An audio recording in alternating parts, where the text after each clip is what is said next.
Prime news Huawei আপনাকে আবার স্বাগতম, যেখানে আমরা আপনাকে ভানা খবর, ব্যাপক তথ্য এবং নিরপেক্ষ সত্য নিয়ে আসি। আজ আমরা এমন একটি ঘটনা নিয়ে আলোচনা করছি যা শুধুমাত্র রাজনৈতিক মহলে নয়, বরং পুরো জাতিকে কাঁপিয়ে দিয়েছে। একজন বিশিষ্ট রাজনৈতিক ব্যক্তিত্বের উপর একটি নিষ্ঠুর আক্রমণ এবং সমাজের বিভিন্ন স্তর থেকে আসা তরঙ্গ বিস্তারী প্রতিক্রিয়া। গত শুক্রবার ঢাকার বিজয়নগর এলাকায় একটি ঘটনা ঘটেছিল যা সমগ্র রাজনৈতিক প্রতিষ্ঠানকে ঝাঁকিয়ে দিয়েছে। শরীফ ওসমান বিন হাদি, ইনকিলাব মঞ্চের প্রবক্তা এবং ঢাকা ৮ আসনের স্বতন্ত্র প্রার্থী, এক লক্ষ্যভেদী গুলি বর্ষণের শিকার হয়েছেন। এটি কোনো দুর্ঘটনা ছিল না, এটি ছিল একটি পরিকল্পিত আক্রমণ যা মারাত্মক অভিপ্রায়ে পরিচালিত হয়েছিল। গুলি তার মস্তিষ্ক ভেদ করে গিয়েছে, কিন্তু সৌভাগ্যবশত তার অন্যান্য গুরুত্বপূর্ণ অঙ্গ, তার হৃদয়, কিডনি, শ্বাসযন্ত্র সবকিছু স্থিতিশীল ছিল। জীবন এবং মৃত্যুর মধ্যবর্তী দূরত্ব এই ক্ষেত্রে মাত্র কয়েক মিলিমিটার।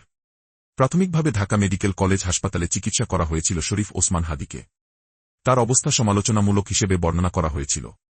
চিকিৎসা দল বুঝতে পেরেছিল যে বাংলাদেশের দেশীয় স্বাস্থ্যসেবা অবকাঠামো, যদিও সক্ষম, সর্বোচ্চ মানের স্নায়বিক অস্ত্রোপচার সেবা প্রদান করতে পারবে না।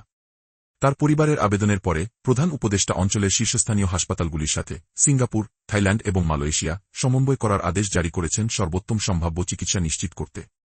সোমবার সকাল ১:১২ সিঙ্গাপুর থেকে একটি বিশেষ বিমান অ্যাম্বুলেন্স ঢাকায় অবতরণ করেছে। অধ্যাপক ড শাহেদুর রহমান, স্বাস্থ্য মন্ত্রণালয় বিষয়ে প্রধান উপদেষ্টার বিশেষ সহায়ক, হাদির যাত্রার বিস্তারিত তথ্য প্রদান করেছেন। তিনি নিশ্চিত করেছেন যে বাংলাদেশের সিঙ্গাপুরের হাইকমিশন সম্পূর্ণভাবে কাজ করছে।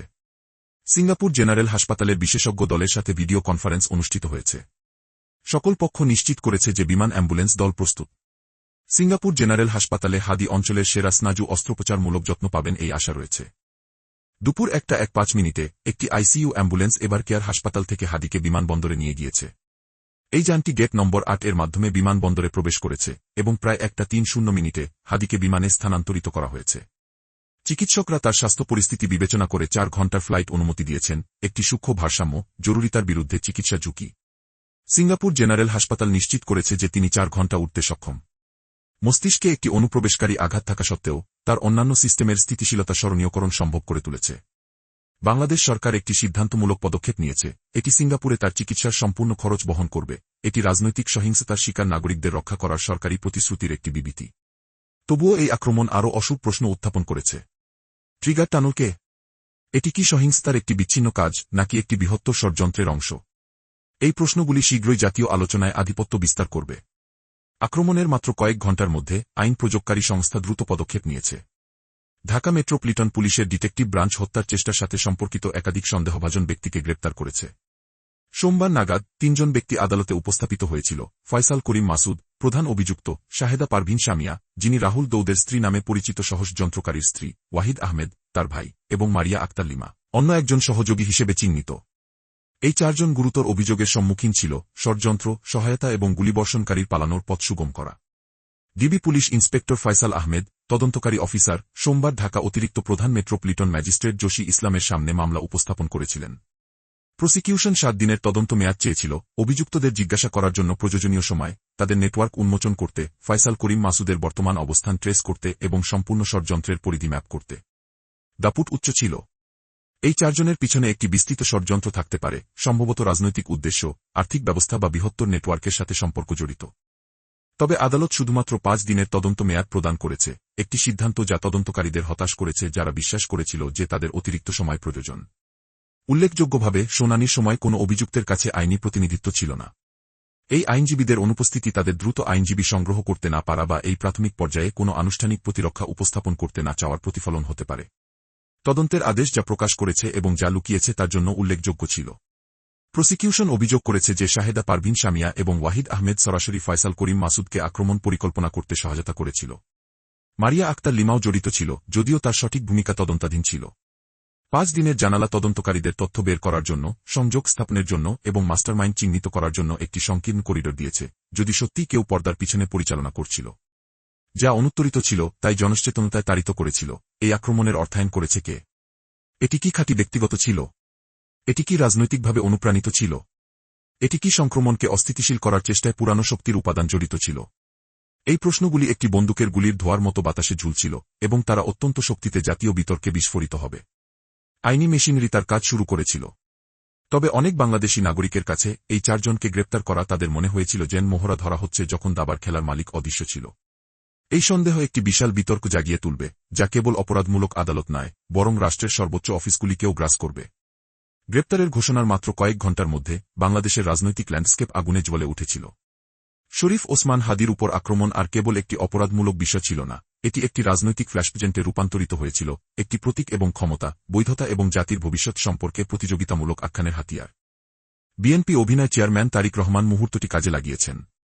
ইঞ্জিনিয়ার্স ইনস্টিটিউটে সোমবার দুপুরে বিএনপির আয়োজিত একটি আলোচনা সভায়, যা নামনির্দেশে বিজয় দিবস উদযাপনের জন্য ছিল, তিনি একটি বিবৃতি প্রদান করেছেন যা সম্পূর্ণ ঘটনাকে পুনর্নির্ধারণ করেছে। একটি গ্রুপ বিশ্বাস ব্যাহত করার চেষ্টা করছে, তিনি ঘোষণা করেছেন। যারা মানুষকে ভয় দেখাতে চায় তারা ব্যর্থ হবে, এবং জাতীয় নির্বাচন সময়মতো অনুষ্ঠিত হবে কিন্তু এই আশ্বাসের নিচে একটি অনেক বেশি বিস্ফোরক দাবি লুকিয়েছিল। তারিক রহমান আওয়ামী লীগকে মুক্তিযুদ্ধের ইতিহাস রাজনৈতিকীকরণ এবং বিকৃতকরণের চেষ্টা করার অভিযোগ করেছেন। তিনি অভিযোগ করেছেন যে কি 1971 সালের পরাজিত শক্তি কি এটি স্বাধীনতার বিরোধীদের একটি করিত রেফারেন্স, এখন কি ইতিহাস পুনঃলেখার চেষ্টা করছে কি, এবং গুরুত্বপূর্ণভাবে যে ওসমান হাদির হত্যার চেষ্টা একটি রাষ্ট্রবিরোধী ষড়যন্ত্রের অংশ ছিল। এটি অগ্নিকাণ্ড ছিল। গুলি চালনাকে একটি বৃহত্তর রাষ্ট্রবিরোধীকে ষড়যন্ত্রের সাথে যুক্ত করে তারিক রহমান ঘটনাটিকে অপরাধমূলক সহিংসতা থেকে অস্তিত্বগত হুমকিতে উন্নীত করেছেন। অন্তর্নিহিত অর্থ স্পষ্ট ছিল, পুরানো শক্তি কাঠামোর সাথে সারিবদ্ধ ছায়াময় শক্তি, সম্ভবত আওয়ামী লীগ সহ, সম্ভবত ভারতীয় সমর্থন সহ, জাতিকে অস্থিতিশীল করতে এবং ন্যায্য নির্বাচন প্রতিরোধ করার জন্য কাজ করছে। স্ট্যান্ডিং কমিটির সদস্য সালাউদ্দিন আহমেদ এই বার্তা প্রসারিত করেছেন। 1971 এবং 2024 এর বিজয় হ্রাস করার জন্য ষড়যন্ত্র চলছে। সেক্রেটারি জেনারেল মির্জা ফখরুল ইসলাম আলমগীর ঘোষণা করেছেন যে কি আওয়ামী লীগ নেতৃত্বে দেশে মেধা হ্রাস ঘটেছে এবং কি যারা 1971 সালে স্বাধীনতার বিরোধী ছিল এবং 1947 সালে পাকিস্তানকে সমর্থন করেছিল তারা এখন বাংলাদেশের স্বাধীনতা ক্ষতিগ্রস্ত করতে, গণতন্ত্র ধ্বংস করতে এবং মানুষের আকাঙ্ক্ষা নষ্ট করতে চেষ্টা করছে। বাগবানী সর্বোচ্চ তাপমাত্রায় পৌঁছেছিল। তারিক রহমানের চূড়ান্ত বিবৃতি বিএনপির অবস্থান স্ফটিক করেছে। বাংলাদেশের স্বার্থের বিরোধী একটি গোষ্ঠী বারবার নির্বাচন প্রক্রিয়া ব্যাহত করার চেষ্টা করছে, শর্ত বা অজুহাত আরোপ করে। ওসমান হাদির গুলি গণতন্ত্রের একজন সাহসী উকিল সেই ষড়যন্ত্রের অংশ। যদি আমরা একত্রিত হই এবং মানুষের অধিকার প্রতিষ্ঠার অভিযান চালিয়ে যাই, তবে ষড়যন্ত্রকারীরা পিছিয়ে যেতে বাধ্য হবে। এই আখ্যান যা শক্তিশালী করেছিল তা হল এর ঐতিহাসিক কাঠামো। মুক্তিযুদ্ধ এবং কি 1971 সালের পরাজিত শক্তিকে আহ্বান করে তারিক রহমান বাংলাদেশের গভীরতম জাতীয় ট্রেমা এবং বিজয় ত্যাগ করেছেন। অন্তর্নিহিত অর্থ ছিল যে যারা সেই যুদ্ধে হেরেছিল, পাকিস্তানের সহযোগী, যারা স্বাধীনতার বিরোধী ছিল, এখনও সক্রিয়, এখনও বিপজ্জনক, এখনও পরিকল্পনা করছে। বর্তমান আক্রমণ এই কাঠামোতে ছিল একটি 5-4 বছরের পুরানো সংগ্রামের সর্বশেষ অধ্যায় বাংলাদেশের আত্মার জন্য। তবে বিএনপির ফ্রেমিং অন্য একটি উদ্দেশ্য পূরণ করেছে। এটি তাদেরকে জাতির রক্ষক এবং বিপ্লব হিসেবে অবস্থান করেছে, যখন তাদের প্রতিদ্বন্দ্বীদেরকে কেবল রাজনৈতিক প্রতিযোগী নয়, বরং রাষ্ট্রের শত্রু হিসেবে চিত্রিত করেছে। এটি ছিল রাজনীতি যা অস্তিত্বগত সংগ্রামের স্তরে উন্নীত হয়েছে। এবং যেমন প্রাইম নিউজ ওয়াও লক্ষ্য করে, এই ধরনের বক্তৃতা লক্ষ লক্ষ মানুষ কিভাবে তাদের নিজস্ব রাজনৈতিক মুহূর্ত বোঝে তা পুনর্নির্মাণ করার ক্ষমতা রাখে। কিন্তু সবাই চ্যালেঞ্জ ছাড়াই বিএনপি ফ্রেমিং গ্রহণ করেনি। প্রকৃতপক্ষে আক্রমণ এবং এর পরবর্তী প্রভাব প্রতিযোগিতামূলক দাবি, অভিযোগ এবং রাজনৈতিক নাটকের একটি বন্যা উন্মোচন করেছে যা বাংলাদেশের ভঙ্গুর রূপান্তরে গভীর ফাটল প্রকাশ করেছে। প্রথম ফাটল প্রায় তাৎক্ষণিকভাবে আবির্ভূত হয়েছিল। প্রধান নির্বাচন কমিশনার এম নাজির উদ্দিন শান্তি এবং নিশ্চিতকরণ প্রকল্প করার চেষ্টা একটি বিবৃতি দিয়েছিলেন যা বিপর্যয়করভাবে ভুল বিচার করা হবে। তিনি হাদির উপর আক্রমণকে একটি বিচ্ছিন্ন ঘটনা হিসেবে বর্ণনা করেছিলেন, জোর দিয়ে বলেছিলেন যে নির্বাচন বাধা নির্বিশেষে সময়সূচি অনুযায়ী এগিয়ে যাবে। আতঙ্ক দূর করার চেষ্টায় তিনি পরিবর্তে একটি অগ্নিঝড় জ্বালিয়ে দিয়েছিলেন। সাদেক কায়েম ঢাকা বিশ্ববিদ্যালয় কেন্দ্রীয় ছাত্র সংসদের ডাকসু ভাইস প্রেসিডেন্ট ক্রোধে ফেটে পড়েছিলেন। তিনি চেয়েছিলেন নির্বাচন কমিশনার আক্রমণকে কেবল বিচ্ছিন্ন হিসেবে বরখাস্ত করার জন্য জাতির কাছে ক্ষমা চান। আরও বিস্ফোরকভাবে তিনি গৃহমন্ত্রী এবং 2 জন অন্যান্য মন্ত্রীর পদত্যাগ দাবি করেছিলেন, তাদের আক্রমণকারীদের গ্রেপ্তার করতে ব্যর্থতার অভিযোগ করেছিলেন। ছাত্র সংগঠন সংগঠিত হয়েছিল। জাতীয় ছাত্র শক্তি সোমবার দুপুরের দিকে শাহবাগ সংযোগস্থল অবরোধ করেছিল, তাদের ফলক জবাবদিহিতা দাবি করেছিল। গৃহমন্ত্রী সরান। আইনশৃঙ্খলা শক্তিশালী করুন। 4-8 ঘণ্টার মধ্যে সকল সন্ত্রাসী গ্রেপ্তার করুন। তবে ডাকসুর দাবি আরও এগিয়ে গিয়েছিল। তারা একটি 3 দফা আল্টিমেটাম জারি করেছিল, গ্রেনেড আক্রমণে জড়িত সমস্ত সন্ত্রাসী এবং ষড়যন্ত্রকারী গ্রেপ্তার করা, নিষিদ্ধ আওয়ামী লীগের বিরুদ্ধে 4-8 ঘণ্টার মধ্যে একটি পরিষ্কার অভিযান শুরু করা এবং সবচেয়ে উত্তেজনাপূর্ণভাবে খুনি হাসিনাকে ফিরিয়ে আনা এবং মানবতার বিরুদ্ধে অপরাধের জন্য তার বিরুদ্ধে রায় বাস্তবায়ন করা এই শেষ দাবি। সেনেট প্রাক্তন প্রধানমন্ত্রী শেখ হাসিনাকে আহ্বান করা, যিনি ভারতে পালিয়েছিলেন এবং জুলাই গণঅভ্যুত্থানের সময় অপরাধের শিকার ছিলেন, প্রকাশ করেছিল কিভাবে হাদি আক্রমণ বহুবিধ অভিযোগের একটি মিলনবিন্দুতে পরিণত হয়েছিল এবং সমাধানহীন ঐতিহাসিক ক্ষত। জামায়াতে ইসলামীর আমির শফিকুর রহমানও ঘটনায় প্রবেশ করেছিলেন। তিনি প্রধান নির্বাচন কমিশনার তার বিবৃতি ব্যাখ্যা করার জন্য আহ্বান জানিয়েছিলেন। আমি বিনয়ের সাথে তাকে এই বিবৃতি ব্যাখ্যা করার জন্য অনুরোধ করব। রহমান বলেছিলেন, তার টোন কঠোর অবহেলার সাথে ভরা। আপনার জাতির মনে তৈরি করা যন্ত্রণা দূর করার দায়িত্ব আপনার আছে। আপনাকে প্রমাণ করতে হবে যে আপনি বর্তমানে একটি সংবেদনশীল ক্ষেত্রে যে দায়িত্ব ধারণ করছেন তার জন্য আপনি সঠিক ব্যক্তি। কি জামায়াতে ইসলামী নিজেদেরকে জাতীয় স্বার্থের রক্ষক হিসেবে অবস্থান করে গৃহমন্ত্রীর পদত্যাগ দাবি করেছিল এবং সরকারের দক্ষতা প্রশ্ন করেছিল। চূড়ান্ত উচ্চতা কেন্দ্রীয় শহীদ মিনারে এসেছিল, যেখানে একটি সর্বদলীয় সমাবেশ অনুষ্ঠিত হয়েছিল। বিএনপি, জামায়াতে ইসলামী, জাতীয় নাগরিক পার্টি, এনসিপি এবং অন্যান্যদের নেতারা কাঁধে কাঁধ মিলিয়ে দাঁড়িয়েছিলেন, আক্রমণের নিন্দায় এবং জবাবদিহিতার দাবিতে একীভূত। এই সমাবেশে বক্তারা কথা বলতে লাগলেন না। যদি ভবিষ্যতে কেউ আমাদের স্বাধীনতা, আমাদের আকাঙ্ক্ষা, আমাদের বিপ্লব, আমাদের ওসমান হাদিদের উপর আক্রমণ করার চেষ্টা করে, তবে সেই আগুন এই বাংলাদেশ থেকে বিশ্বের প্রতিটি কোণে ছড়িয়ে পড়বে, একজন বক্তা ঘোষণা করেছিলেন। এনসিপির আহ্বানকারী নাহিদ ইসলাম একটি কঠোর উচ্চারণ দিয়েছিলেন, নির্বাচন সময়সূচি ঘোষণার পরে হাদির উপর এই আক্রমণ একটি স্বতন্ত্র ঘটনা নয়। নির্বাচন কমিশনের আক্রমণ যে একটি স্বতন্ত্র ঘটনা নয় তা বলার পরে নির্বাচন কমিশনের চার্জে থাকার নৈতিক অধিকার নেই কি অন্তর্নিহিত বার্তা স্পষ্ট ছিল, নির্বাচন কমিশনার পদত্যাগ করবেন। সবচেয়ে অশুভভাবে সমাবেশ ভারতের কাছে একটি আলটিমেটাম জারি করেছিল। যদি মৃত্যুদণ্ডপ্রাপ্ত খুনি শেখ হাসিনা এবং যারা হাদির উপর আক্রমণে জড়িত ছিল তারা ভারতে আশ্রয় নিচ্ছেন, তবে ২-৫ ডিসেম্বরের মধ্যে তাদের ফিরিয়ে দিন।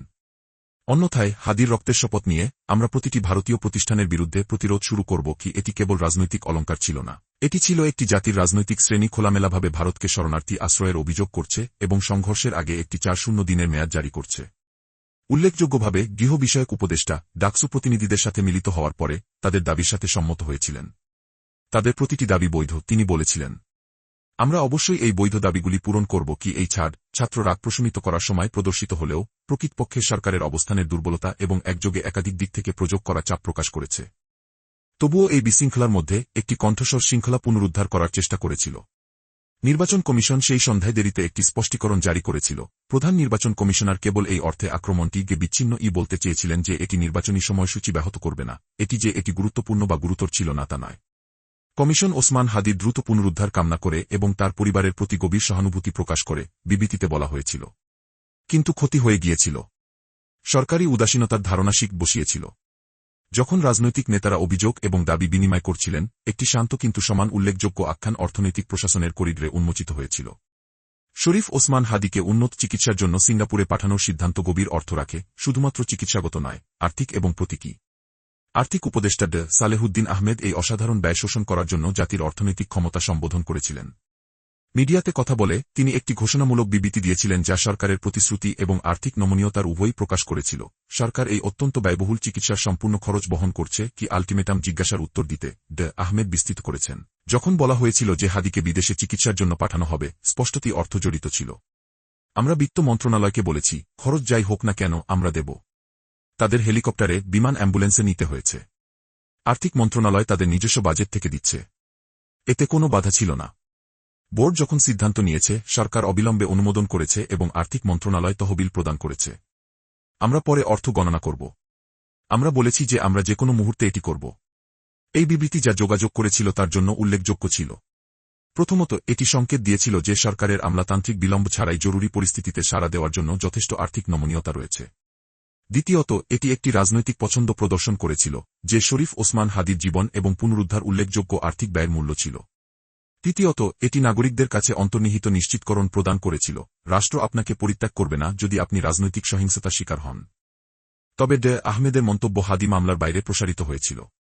তিনি ব্যাপক অর্থনৈতিক ল্যান্ডস্কেপ সম্পর্কে সততাসহ সম্বোধন করেছিলেন।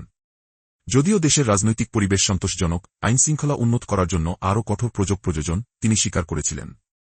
অন্তর্নিহিত অর্থ ছিল যে নতুন রাজনৈতিক আদেশে রূপান্তর সম্পূর্ণ পতনের বিনা সম্পন্ন হয়েছে, নিরাপত্তা এবং আইনের শাসনের অন্তর্নিহিত অবকাঠামো শক্তিশালীকরণের প্রয়োজন ছিল। আসন্ন নির্বাচন এবং একই দিনে সম্ভাব্য গণভোটের বিষয়ে আর্থিক উপদেষ্টা নিশ্চিতকরণ প্রদান করেছিলেন, নির্বাচনের দিন অনেক মানুষ থাকবে। নির্বাচন কমিশন তাদের খরচের জন্য অর্থ প্রদান করবে। আমাদের এ বিষয়ে কোনো সমস্যা নেই। কোনো সংরক্ষণ নেই কি এই বিবৃতি একটি ব্যবহারিক উদ্বেগ সমাধান করেছিল যে একই দিনে নির্বাচন এবং গণভোট অনুষ্ঠান বাজেটকে চাপ দিতে পারে। আহমেদের আত্মবিশ্বাস পরামর্শ দিয়েছিল যে সরকার বিচক্ষণ আর্থিক পরিকল্পনা পরিচালনা করেছে এবং প্রয়োজনীয় সংস্থা নিয়ে গঠিত হয়েছে। স্থূলদর আর্থিক সামনে আহমেদ সতর্ক আশাবাদের একটি ছবি আঁকেছিলেন। সামগ্রিক ম্যাক্রো অর্থনীতি সন্তুষ্ট, তিনি বলেছিলেন, যদিও তিনি স্বীকার করেছিলেন যে মাইক্রো স্তরে দুর্বলতা বিদ্যমান ছিল।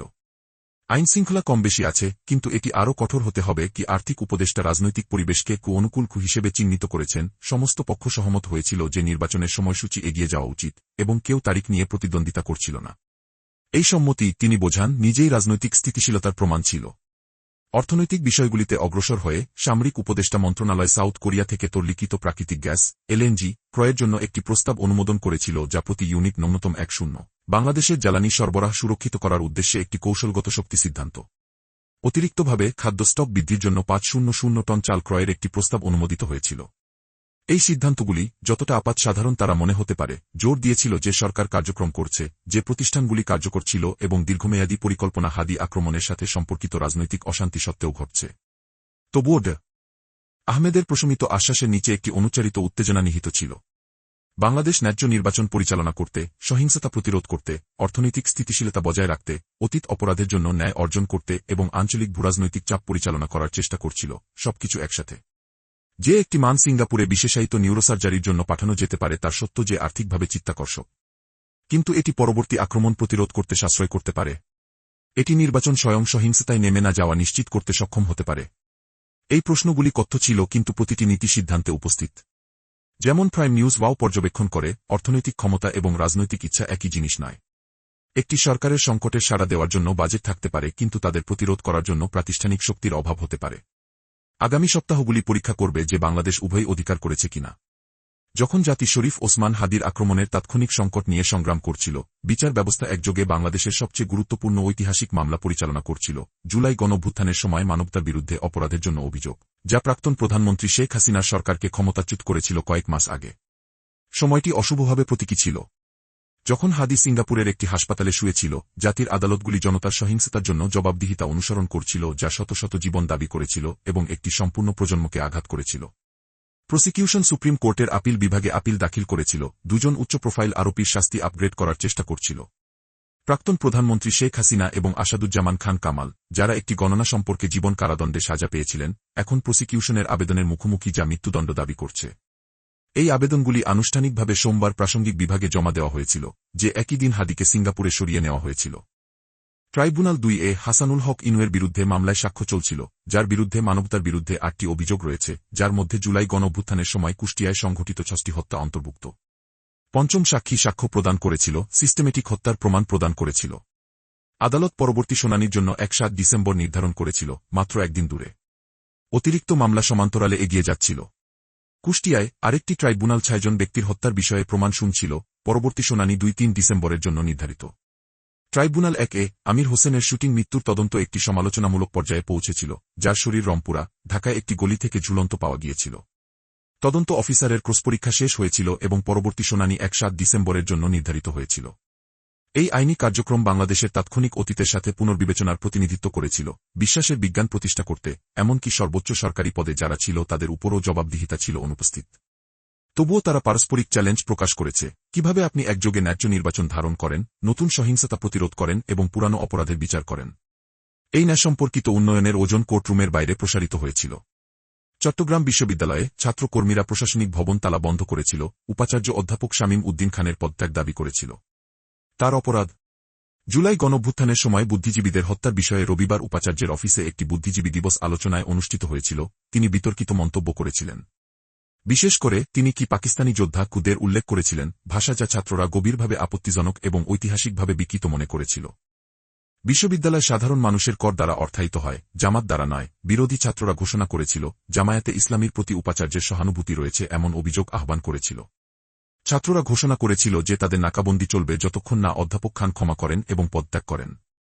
এই ঘটনা হাদি আক্রমণের পেরিফেরিয়াল মনে হলেও, বাংলাদেশ তার অতীতকে কিভাবে মনে রাখবে এবং পরবর্তী প্রজন্মকে সেই ইতিহাস সম্পর্কে শিক্ষিত করতে কে বিশ্বাস করা হবে তার উপর একটি বৃহত্তর সংগ্রামকে চিত্রিত করেছিল। এই ন্যায় সম্পর্কিত উন্নয়নের সংমিশ্রণ হাদি ঘটনার জটিল পটভূমি তৈরি করেছিল। রাজনৈতিক বিরোধীরা শেখ হাসিনা এবং অন্যদের চলমান অভিযোগ নির্দেশ করতে পারত বর্তমান সরকার জবাবদিহিতা সম্পর্কে গুরুতর ছিল তার প্রমাণ হিসাবে।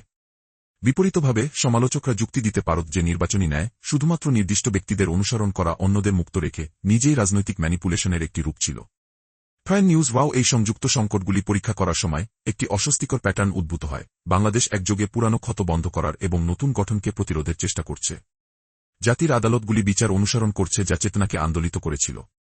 এর নিরাপত্তা বাহিনী একটি তাজা হত্যার চেষ্টা তদন্ত করছে। এর রাজনৈতিক নেতারা ষড়যন্ত্র এবং বৈধতার আখ্যানের উপর প্রতিযোগিতা করছে।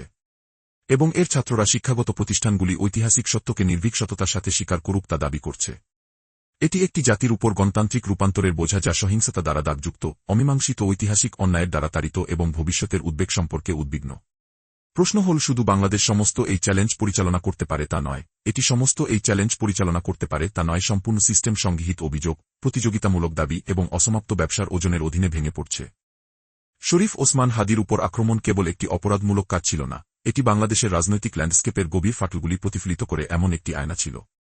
একটি পুরুষ সিঙ্গাপুরের হাসপাতালে শুয়ে আছে, তার মস্তিষ্ক ক্ষতিগ্রস্ত কিন্তু তার গুরুত্বপূর্ণ অঙ্গ জীবনের জন্য লড়াই করছে।